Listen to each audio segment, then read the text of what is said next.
अस्सलाम वालेकुम। Legacy real estate के ऑफिशियल सोशल मीडिया प्लेटफॉर्म में खुशामदीद। मेरा नाम अफराज खान है। आज हमारे साथ मौजूद हैं मोहम्मद वक़ार अतीक साहब। कनेक्ट रियल एस्टेट से इनका ताल्लुक़ है, किसी तारुफ़ के मोहताज नहीं है।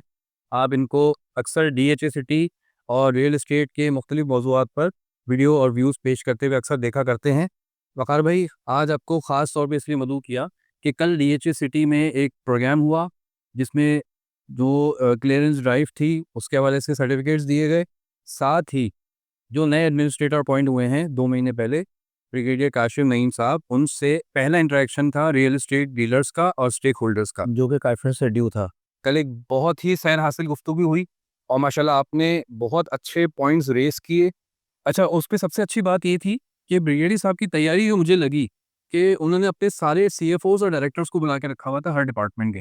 पर दरअसल सवालों के जवाबात हुए, तो नाज़रीन की आगाही के लिए हम थोड़ा-सा उसको सम अप कर देते हैं कि वहाँ क्या बातें हुई और फ्यूचर प्लान के हवाले से क्या-क्या सवाल हुए, उसके जवाब क्या-क्या हैं। तकरीबन 20 पॉइंट हैं और ये समझ लीजिए कि 20 सीएफओस या डायरेक्टर्स ने जवाब दिया है डायरेक्टली हम सब लोगों को। और ये हिस्ट्री में मैंने जितनी भी मीटिंग्स करी जो जाके देखा है, विजिट किया है, उसमें आज से पहले मैंने कभी ऐसे नहीं देखा कि 20 लोग खड़े हुए हों और इतने बड़े डायरेक्टर्स हों, सीएफओस हों और वो हमें जवाबदेह हो रहे हों। एग्ज़ैक्टली। ये हमने कभी नहीं देखा। तो बहरहाल शुरू करते हैं। बहुत बड़ी वाक़ई चेंज है और अल्लाह करे जिस तरह से ये चेंज अभी शुरू हुआ है, ये इम्प्लीमेंट भी होता हुआ हमें नज़र आए। अच्छा सर, सबसे पहले आपने सवाल उठाया था लिवेबिलिटी लाने के लिए डीएचए क्या कर रहा है? बिल्कुल, गैस, पानी, बिजली, हुँ। इन 3 चीज़ों को लेके वो स्टार्ट हुए थे। उन्होंने कहा था मेरे लिए इम्पोर्टेंट बात यही है, यहीं से शुरुआत करूँगा, यहीं पे लेकर आऊँगा क्योंकि मुझे लोग अब यहाँ लाने जो रहना पसंद शुरू करें।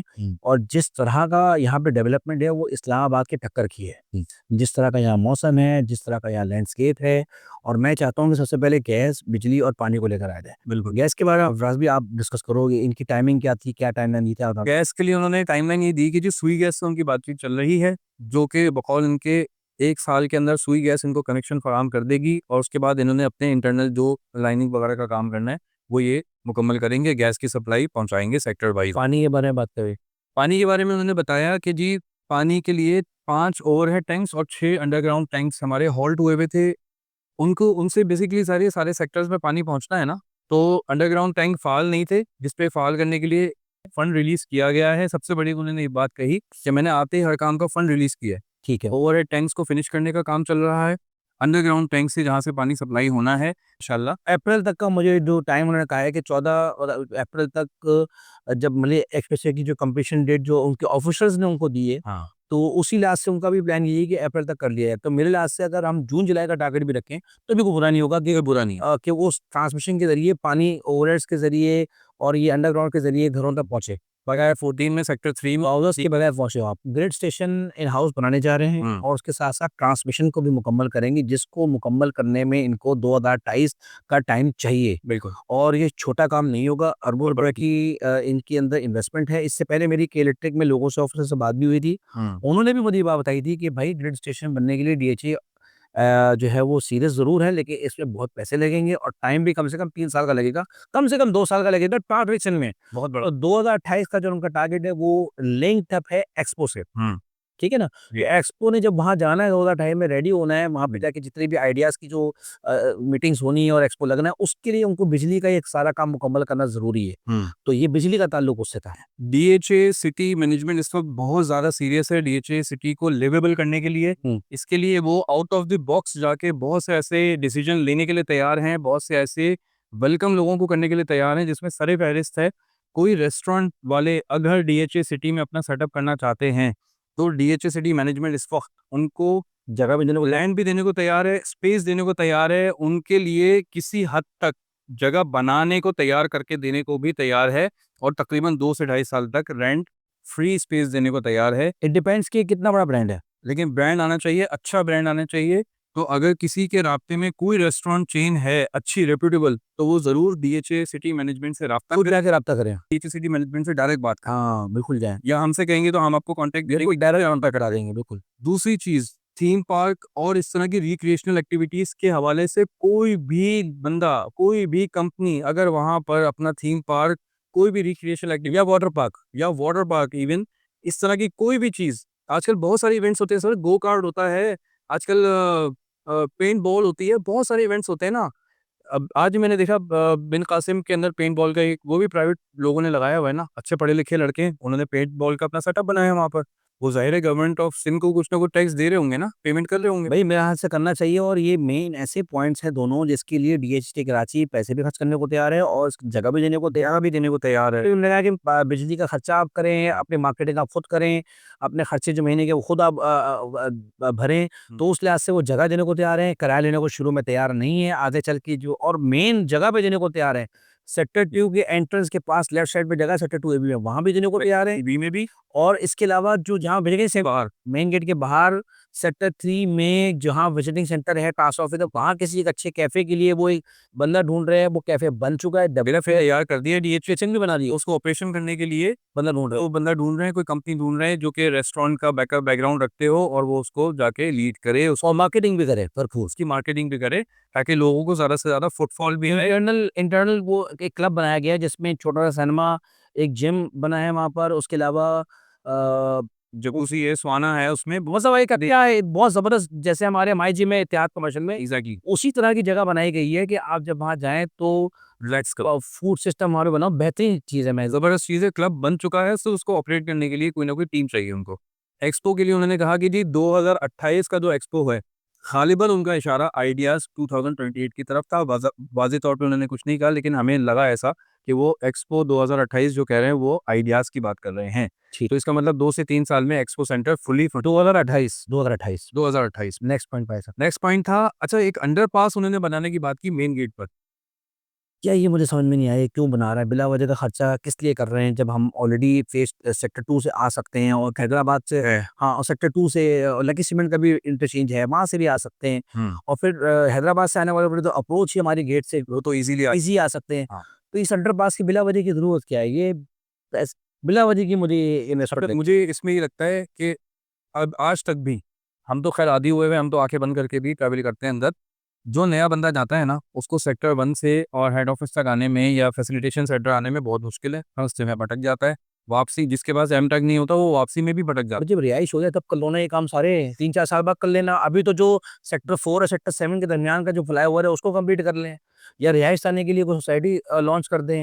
हुँ। मतलब और बहुत सारी जगह है ना जहाँ पैसे खर्च किए जा सकते हैं। लेकिन मेरा जो पॉइंट ऑफ व्यू है ना, देखिए इतने सालों से हमारा 2016 से मेन गेट बना हुआ है, फंक्शनल है, लेकिन आज तक फुली ऑपरेट नहीं हो। इस पे अरबों रुपए लगा दिए उन्होंने, वो भी लगा दिए ना सर। ऑपरेशन नहीं हुआ हुआ। ऑपरेशन आप मारे सेक्टर 2 से, हम सेक्टर कितनी बुरी जारी बात है। और सेक्टर 2 में कोई सिक्योरिटी मेजर नहीं है। आपको पता है ये जो मेन गेट है, इस पे कितने सिक्योरिटी के सेंसर और आलात लगे हुए हैं, लेकिन यूज़ नहीं हमारा। उसको यूज़ करने के लिए और ऊपर लगा दो। सर लगा दो ना, फिर वो यूज़ तो हो ना। चलो इसका मतलब ये है कि पॉइंट डिफरेंस ऑफ ओपिनियन का मतलब ये है कि कुछ लोगों का सोचना है कि बनना चाहिए, कुछ लोगों का नहीं। बहरहाल मेरे लास्ट से पैसा कहीं इन्वेस्ट होना चाहिए था, बिल्कुल बिला वजह इनको मिसगाइड किया जा रहा है। लेकिन आगे बढ़े। लेकिन खुशाइन बात है, अंडरपास बन जाएगा। अच्छा उससे होगा क्या, कराची से जाने वाले डायरेक्टली मेन गेट से डीएचए सिटी में एंटर हुआ करेंगे, और अगर मेन गेट से निकल के आपको हैदराबाद जाना है, तो आप डायरेक्ट अंडरपास के थ्रू हैदराबाद की तरफ रुख कर लिया करेंगे। अच्छा जी, ईवी बसेस पे बात हुई कि भाई पहले ईवी बसेस जो हैं वो बहुत ज़्यादा तादाद में चला करती थी। सारा दिन 1 घंटे के तो वक़्त उसके लिए करें ये आना जाना ज़्यादा रहता था। 6 से 7 ट्रैवलर्स हैं और ये अब जो ईवी बस है वो सिर्फ़ 2 सुबह आती हैं 1-1 घंटे के फ़र्क से, और 2 शाम को उसका रीज़न है ना, ट्रैवलर्स नहीं है, बिल्कुल भी रिहाइश ही नहीं है वहाँ पर, किसके लिए आना-जाना करेंगे वो? ट्रैवलर्स नहीं है, इसलिए ईवी बसेस को शॉर्ट कर दिया गया है। दूसरा एक पॉइंट और भी था कि ईवी बसेस अपना खर्चा ही नहीं निकाल पा रही क्योंकि ट्रैवलर नहीं है। और चार्ज बेरेटों में जाके होता है, पहले स्टार्टिंग ज़ीरो बहरिया टाउन में है। पहले बहरिया टाउन उसको पे करता था और ये बहरिया टाउन उसको पे नहीं कर रहा। पहले वो दिन-रात काम करता था, अब वो 12 बसेस को चार्ज करता था, अब वो सिर्फ़ दिन में काम कर रहा है, तो वो 8 बसेस को चार्ज कर पाता है। इसलिए कैपेसिटी का भी मसला है और डीएचए सिटी से ट्रैवलर्स का भी मसला है। मुझे उम्मीद है कि जब ट्रैवलर्स बढ़ेंगे तो ये मसला भी हल हो ये जाएगा। मसला हल हो जाएगा, बसेस और आ जाएँगी। डन। अच्छा एक और बड़ी खुशाइन बात थी, बग्गी का वो इंतज़ाम कर रहे हैं जो इंटरनली ट्रैवल तो किए वो हुए। इसलिए कर रहे हैं ना कि देखो भी वहाँ के बहुत कम लोग अभी आए हैं 14-20 में। तो 12 सीटर बग्गी की बात उन्होंने की थी कि जो 2 से 3 महीने के अंदर फंक्शनल हो जाएगी। और अभी तो ये अपनी पर्सनल गाड़ियों के ज़रिए पानी वहाँ पहुँचाना, सब कुछ करना और बड़ा एक्सपेंस है उसका। हाँ। बग्गी का सिस्टम प्रॉपर लाना चाह रहे हैं कि वो बग्गी सिस्टम हो, आना-जाना हो, कॉल करे और आ जाए और चले जाए। ये बग्गी का रूट होगा मेन गेट से सेक्टर 14 और सेक्टर 14 से वापस मेन गेट। इलेक्ट्रिक बग्गी है। 2 इन्होंने बग्गीज़ मँगाई हैं जो कि बैक एंड फोर्थ काम किया करेंगी, आने-जाने बहुत और वहाँ के रेज़िडेंट्स के लिए ये अच्छी खुशहाल बात होगी हाँ। कि जो कम खर्च में आना जाना चाहते हैं, कि दोस्त आना जाना चाहते हैं, बेहतरीन होगा सिस्टम। और देखा जाए तो ये पूरा डीएचए सिटी ही कवर हो जाएगा और बेहतरीन है ये, आ जाए चीज़ तो बहुत अच्छी है, लेकिन इसको मार्केट भी किया जाए अच्छे तरीके से। हाँ, इसके बारे में बात होनी चाहिए। अच्छा, एक और बड़ी अच्छी चीज़ थी, नादरा का क़याम या नादरा का भाई ज़बरदस्त, बहुत ज़बरदस्त। आईने खुशाइन बात है कि नादरा वहाँ आ रहा है। बेगम फुटबॉल है, बड़ा प्रोजेक्ट है। बहुत अच्छा है। अब लोग कहेंगे कि हमारे लोग तो है नहीं। हाँ, तो फिर नादरा आज ऐसा ही ये वही लोग आएँगे भी तो सही। मैं कहता हूँ भाई कराची के अवाम को सहूलत चाहिए भाई। लोगों को सहूलत छोड़ो, सहूलत चाहिए कि भाई ट्रैवलिंग करके जाएँ। कैफ़े इमरान चले जाते हैं 80 किलोमीटर की इधर ही, एक नॉर्मल एवरेज खाना हमने ना अपने काम के लिए नादरा ऑफ़िस क्यों नहीं जाएँगे? जब यहाँ रश लगा हुआ होता है तो ओवरसीज़ जाएँगे, वहाँ पर नाटक भी बना लेंगे बिल्कुल। और सिटी को विज़िट भी कर लेंगे। मैं कहता हूँ बेहतरीन है, फुटफॉल लाने के लिए बेहतरीन ख्वाहिश है। अच्छा, नादरा का ऑफ़िस जो आ रहा है, आईसीटी बिल्डिंग ज़ेरे तामीर है, सेक्टर 3C5। 3C5 में जहाँ अलाइड बैंक है। एलाइड बैंक के बराबर में आईसीटी बिल्डिंग पे काम हो रहा है, उसमें नादरा के offices. Excellent job, excellent job by DHT administration, good job. इस तरह के मज़ीद इक़दामात होने चाहिए। भाई साहब पासपोर्ट लेकर आओ, वहाँ पे मैं कहता हूँ बैरियडोम वाले सारे ड्राइविंग लाइसेंस आना चाहिए। ड्राइविंग लाइसेंस आना चाहिए, तो लोगों को सबक मिलेगा। क्लास है। ये एडमिनिस्ट्रेशन का फ़ायदा यही है ना कि ये पोस्ट कर सकते हैं लोग आ रहे हैं, पाकिस्तान पोस्ट लेकर आओ, टीसीएस लेकर आओ। ये सब चीज़ें ये बैरियडोम में जितने भी लोग हैं यहाँ पे आकर सारे काम कर लेंगे, सब आएँगे। क्यों नहीं होंगे? अच्छा, एक उन्होंने इंटरनली बताया कि मरदमशुमारी हम करवा रहे हैं। इसकी वजह ये थी मर्दमशुमारी का उन्होंने रीज़न दिया कि भई पानी की सप्लाई के लिए ऊपर ये वर्किंग कर रहे हैं। हाँ। अब मर्दमशुमारी होना ज़रूरी है कि सुफा यूनिवर्सिटी में कितने लोग आ रहे हैं, शौकत खाना पे कितने लोग आ रहे हैं, मज़दूर तबका भी कि कितने पानी की ज़रूरत पड़ेगी। एग्ज़ैक्टली। उसकी सप्लाई के लिए किया-4 का जो प्रोजेक्ट है उसके ऊपर पानी पाइपलाइन की बातें हो रही हैं। उस प्रोजेक्ट को कंप्लीट करने के लिए मर्दमशुमारी करना चाह रहे हैं जो विदिन 6 मंथ्स की जाएगी। ये उनका हिस्सा है प्रोजेक्ट का। कितने सिविलियंस हैं जो के डीएचटी कराची में रोज़ आते हैं? कितना ऐसा स्टाफ है जो डीएचटी कराची रोज़ आता है? तकरीबन 350 तो आ जाता है। एग्ज़ैक्टली। ठीक है ना? कितना स्टाफ वहाँ रिहाइश पज़ीर है? कितनी उनकी फैमिलीज़ रह रही हैं? हाँ। इसकी मर्दमशुमारी 6 महीने के अंदर की जाएगी विदिन डीएचटी कराची। और इसके अलावा जितनी वहाँ कंपनीज़ काम कर रही हैं, कॉन्ट्रैक्टर्स काम कर रहे हैं, उनकी कितनी लेबर है परमानेंट और कितनी वो गुड जॉब, करती है, गुड जॉब। सबकी मरदमशुमारी और प्रैक्टिकली काम करने के लिए एक अच्छी चीज़। अच्छी चीज़ है और इससे इनको सिक्योरिटी का भी एक अंदाज़ा होगा कि हमने भाई कितने लोगों को सिक्योरिटी। अल्लाह करे ये हो जाए काम, बातों से आगे बढ़े ये लोग। हॉर्टिकल्चर और ब्यूटिफिकेशन के हवाले से बात की गई। यार ब्यूटिफिकेशन की बात उन्होंने की फ़ाज़मी के गेट से लेकर और ये पुल जो बना हुआ है सेक्टर 6 वाला, जी। वहाँ तक ब्यूटिफिकेशन करेंगे। मैं आज देखा जाए जी, जी। तो बेहतरीन लोकेशन है, बेहतरीन ब्यूटिफिकेशन ये सालों क्यों सोसाइटी कवर हुई हुई है ना, ये क्यों कर रहे हैं? कि पैसे यहाँ खर्च कर क्यों रहे हैं? ये सब काम तो वैसे ही हुआ हुआ है। ये जितना ये टुकड़ा बता रहे हैं, क्या जामस खर्च हो रहा है? मुझे तो भाई जैसी बुखारी कमर्शियल का पार्क है, राहत कमर्शियल पार्क है, हिल पार्क इन्होंने बनाए हुए हैं। भाई कोई पार्क बना दो सेक्टर 14 भी में, कि मेरे बच्चे जाएँ, झूला झूलें वहाँ जाके। जो इन्होंने थ्री हिल्स बनाया हुआ ऊपर, वहाँ उसको गार्डनिंग कर दो तगड़ी किस्म की। बिल्कुल उसमें कोई एक्टिविटी बच्चों के लिए, तो झूले के दो यार। बच्चों के लिए कोई एक्टिविटी नहीं है। आप यकीन करो हम लोग महीने में 1-2 दफ़ा कार्निवल जाते हैं। सही। क्योंकि उनके झूले इंटरनेशनल लेवल के बने हुए हैं। वैसे ही स्लाइड्स हैं, झूले हैं। ज़बरदस्त है। भाई जिन लोगों ने वहाँ जाके रहना है, फुटफॉल लेकर आनी है, उनके लिए वो सहूलत दो, 200 रुपए एंट्री रख दो। हम देते हैं वहाँ पे कार्निवल पे जाके। ये जो ऐसे और क्या है इन लोगों के पास ये कौन लोग हैं ये जो बाहर से मदद ले रहे हैं, हेल्प ले रहे हैं कि भई कोई हम ऐसे एक्सपर्ट्स लेंगे जो आपकी हॉर्टिकल्चर या ब्यूटिफिकेशन करेंगे। हाँ, उन्होंने बताया कि कोई पाकिस्तान की कोई टॉप 5 कंपनीज़ में से कोई कंपनी है जिसको वो अपॉइंट कर रहा है। क्यों कर रहे हैं भाई? इनके समझ क्या ये राहत कमर्शियल में या बुखारी कमर्शियल में क्या टॉप 5 कंपनी को इस्तेमाल कर रही है? अपने हॉर्टिकल्चर डिपार्टमेंट कम थोड़ी है, इतना बड़ा डिपार्टमेंट है इनके पास। मुझे समझ नहीं आता इतनी बड़ी लेबर 360-300 के करीब लेबर इनकी लगी हुई हॉर्टिकल्चर में। 350। भाई 300 के करीब तो पक्की है ना। अच्छा। 37,000 कम से कम जो हमारा गवर्नमेंट का जो वेज है वो कम से कम है। हाँ, हाँ। आप उसको टारगेट लगाओ ना तो महीने का सवा करोड़ बनता है। जो सैलरीज़ की मद में पहले इसकी मत में और झाड़ियाँ कटी हुई नहीं है, सफाई हुई भी नहीं है हुँ। और पार्क बने हुए नहीं है। एक पार्क इनका जो है फ़ेज़ 6 के फ़ेज़ 8 के मुकाबले से मुकाबले का नहीं, ये कहाँ जा रही है सवा करोड़? जॉगिंग ट्रैक नहीं है। सवा करोड़ कहाँ जा रहे हैं? सही कह रहे हैं आप। ये सही जगह इनकी लेबर यूटिलाइज़ ही नहीं हो पा रही है। इन पैसों को सही जगह यूटिलाइज़ होना चाहिए, इस लेबर को सही डायरेक्शन में। अगर सवा करोड़ रुपए देके एक पार्क नहीं बन रहा है इनसे, नहीं बन सिर्फ़ एक पार्क। क्या झूले हो, ग्रीन पार्क हो, मैं और आप जाके उसमें एन्जॉयमेंट करें। गेटवे पार्क बना हुआ है बहुत छोटा-सा जो कि किसी गिनती में भी नहीं आता। मैं लास्ट वीक गया था बच्चों को लेके, तो उसमें सिर्फ़ 4 वो स्विंग्स हैं और एक उसमें वो फाइबर का पता नहीं यार ये हवा है। किसकी ये हॉर्टिकल्चर में ये सब चीज़ें आती हैं, पता नहीं किसकी आती हैं, क्योंकि इंफ्रास्ट्रक्चर डेवलप हो रहा है ना। एग्ज़ैक्टली। ये कि भारत जिसकी भी अंडर ये आती हैं, भाई ये काम होना चाहिए और ये ब्यूटिफिकेशन का गेट से उस राउंड अबाउट से पुल तक जाने वाली बात भाई उसको ऑलरेडी हुआ हुआ, उसको ऑलरेडी पैसा लगा हुआ है। खुदा का वास्ता उससे आगे बढ़ें या अंदर घुसें। अच्छा, एक चीज़ इससे मैं पे बड़ा तनाव है इस बात से ये जो हॉर्टिकल्चर वाला काम किया। हाँ, नहीं ये बहुत अजीब-सी बात है लेकिन अच्छा एक चीज़ और पिछले दिनों जो हम लोगों ने वहाँ पे एक्टिविटी की और जिसके बारे में कल एक सेरेमनी भी वो थी कि वो वाइल्ड ग्रोथ की जो कटिंग हुई सारी, वो स्टेट एजेंट्स ने की बेसिकली। बिल्कुल सही है। ठीक है, तो उस पे लोगों का भी बड़ा सवाल कभी आता है, कभी हमारी मार्केट के लोगों का भी बड़ा सवाल आता है, हमारे एजेंट बरादरी क्या? कि भाई ये ब्रोकरों का काम थोड़ी था, ये ब्रोकर क्यों कर रहे हैं। लेकिन इस पे जो उन्होंने ब्रिगेडियर साहब ने जो अपना पॉइंट ऑफ व्यू दिया, मुझे उससे बड़ी तकवीत मिली। उन्होंने कहा भाई कि ये जो ड्राइव थी ना, ये बेसिकली डीएचए सिटी को ग्रीन, क्लीन और ब्यूटिफिकेशन के लिए ड्राइव थी, जिसमें हमारे रियल एस्टेट पार्टनर्स ने हमारा साथ क्या हर्ज है? आप देखो जापान के लोग, आप देखो वीडियोस निकाल के अपने घरों को अपने बाहर निकाल है ना, अपने स्टेडियम को साफ करो। तो अगर हमने कर भी किया तो क्या हो गया? अच्छा जी, अब ये गेटवे प्राइम एक प्रोजेक्ट की बात हुई जो कि डीएचए हाईराइज बिल्डिंग बन रही है, ग्राउंड प्लस 9 की बिल्डिंग बन रही है। 23,000 एकड़ इनके पास है। इनको हाईराइज को अप्रोच करना चाहिए।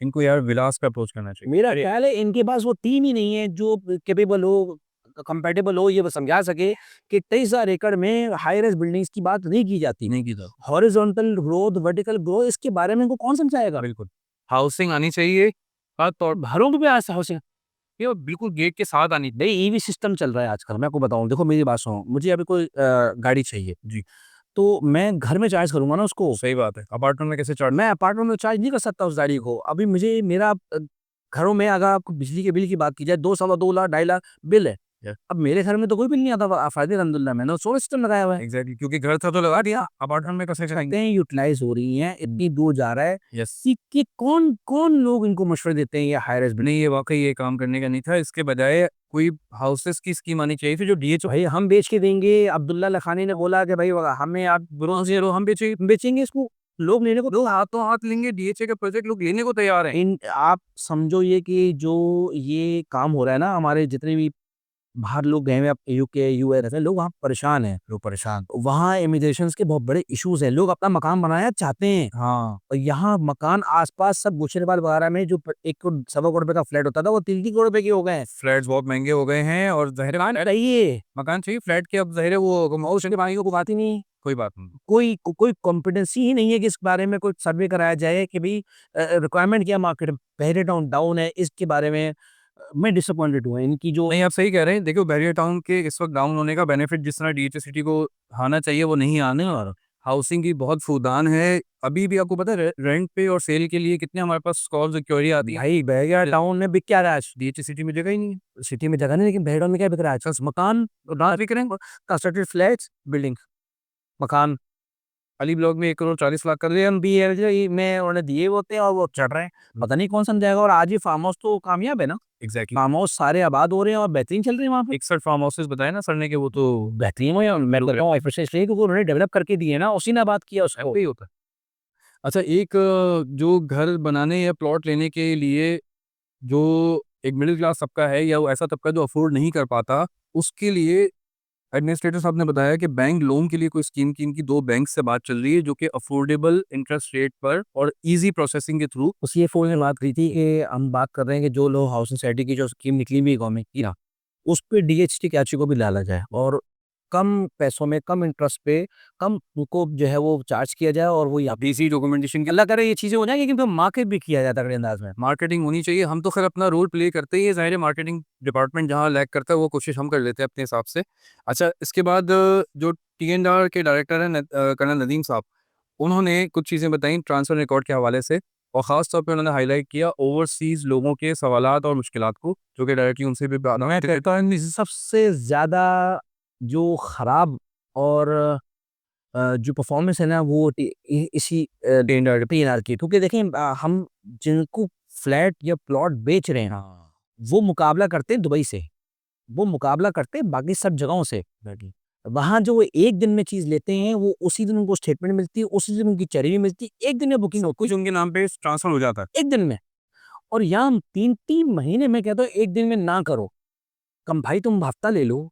ऐसे 15 दिन इसका रिकॉर्ड उनके नाम परचेज़र के नाम पे नहीं। आज भी इस दौर में इनको फोर्स किया जा रहा है, ऐसे मुल्क में जहाँ पासपोर्ट आप ऑनलाइन बना सकते हैं, Yes. आप मेंबरशिप नहीं करा पा रहे हैं। नहीं करा पा रहे। मतलब पासपोर्ट से भी इसको सीरियस कोई चीज़ होगी? नहीं।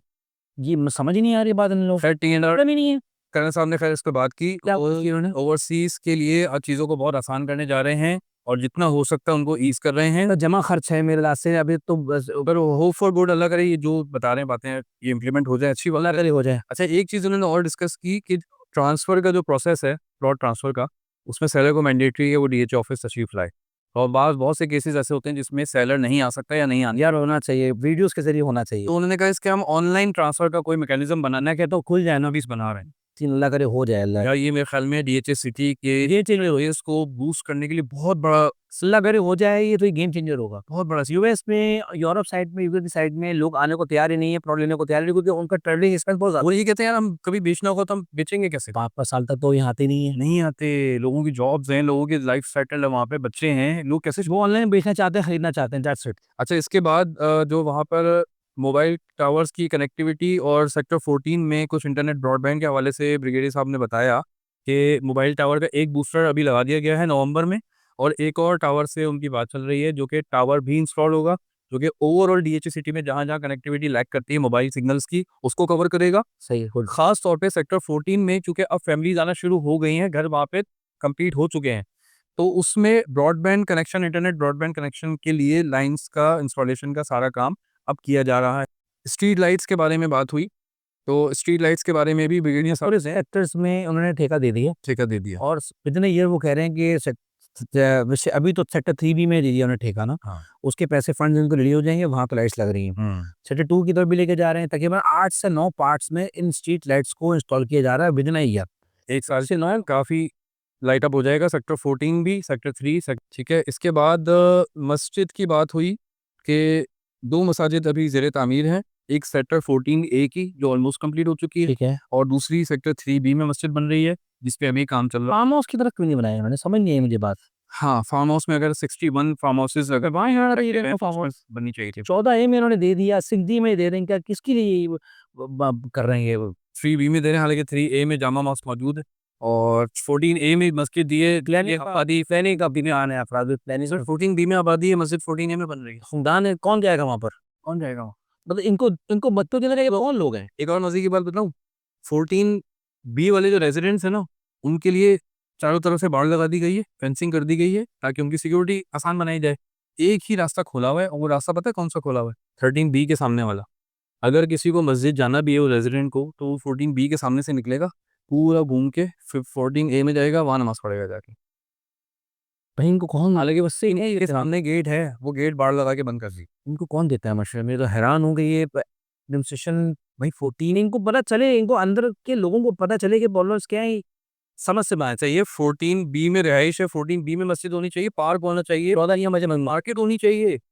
डेवलपमेंट के ऊपर मज़ीद बात हुई, ब्रिगेडियर साहब ने डेवलपमेंट जो ऑन ग्राउंड किसी सेक्टर्स के हवाले से बात हुई, तो उन्होंने कहा कि जी 2023 से जो काम रुका हुआ था सेक्टर 6, सेक्टर 66 60 और सेक्टर 4, इनके काम रुके हुए, और वाक़ई हम ऑन ग्राउंड भी देखते हैं ये काम रुके हुए हैं। इनके लिए फंड्स दे दिए। इन्होंने कहा भाई 15 अरब के करीब डेवलपमेंट के ऊपर मैं खर्चा करने जा रहा हूँ, और ये 15 सेक्टर बड़ी अमाउंट है डेवलपमेंट के ऊपर, जिसमें सेक्टर 9, 12, 14 और सेक्टर 4 और 6 के फंड्स मैंने देने हैं। तो आप इस चीज़ को दिमाग में रखें कि अच्छे खासे पैसे दिए जा रहे हैं। आगे बढ़े सर। सेक्टर 3 का भी उन्होंने तज़किरा किया कि सेक्टर 3 में तो ऑलरेडी काम शुरू हमने करवा दिया है। सेक्टर 6 सी और डी के लिए उन्होंने कल ही जब मीटिंग में आए थे, उससे पहले वो फंड जारी करके आए थे। इंडस हिल्स के बारे में बात हुई। इंडस हिल्स में डायरेक्टर कर्नल नदीम ने कहा कि जी इंडस हिल्स के लेटर्स सारे के सारे अलॉटमेंट लेटर जारी हो चुके हैं, और डीएचई की तरफ से डिस्पैच हो गए हैं, जो कि अनकरीब अलॉटीज़ को मिल जाएँगे।